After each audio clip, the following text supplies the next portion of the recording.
کہ ہندوستان میں ایک منظم منصوبے کے تحت ایک کام کیا جاتا ہے اور ہم لوگ اس بات کو محسوس نہیں کرتے. ایک منظم منصوبے کے تحت کام ہوتا ہے. یہ جو فسادات ہوتے ہیں عام طور پر یہ سمجھا جاتا ہے کہ صاحب فساد ہو گیا، ہنگامہ ہوا، لیکن آپ فسادات کے اوپر نظر رکھیں تو آپ کو نظر آئے گا کہ فساد ان مقامات پہ کروایا جاتا ہے جہاں مسلمانوں کی تھوڑی بہت معاشی حالت ٹھیک ہے. وہاں فساد کرا کے آپ کی معاشی حالت کو، آپ کے بزنس کو ختم کر دیا جاتا ہے.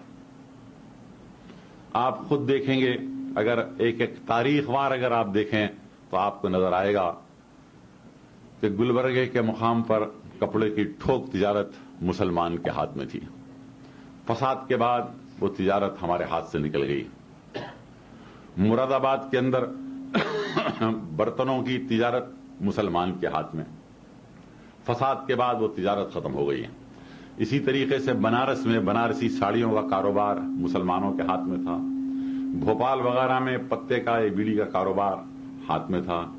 اور اب جو بھاگلپور میں جو فساد ہوا ہے، صرف ہم فساد کے اوپر غور کرتے ہیں، لیکن بھاگلپور وہ مقام ہے جہاں یو پی اور بہار میں سب سے زیادہ دولت مند لوگ رہتے تھے.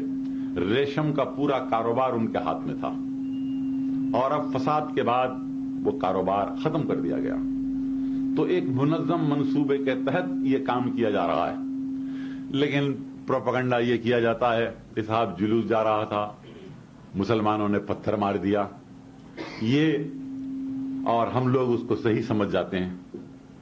جیسے کہ گجرات میں فساد ہوا تو اس وقت بوٹا سنگھ نے پارلیمنٹ میں کہا کہ پتھر آئے تھے، 10 لاکھ کا جلوس تھا. چونکہ میں واقف تھا وہاں کے حالات سے، میں نے ان سے کہا جہاں سے جلوس جا رہا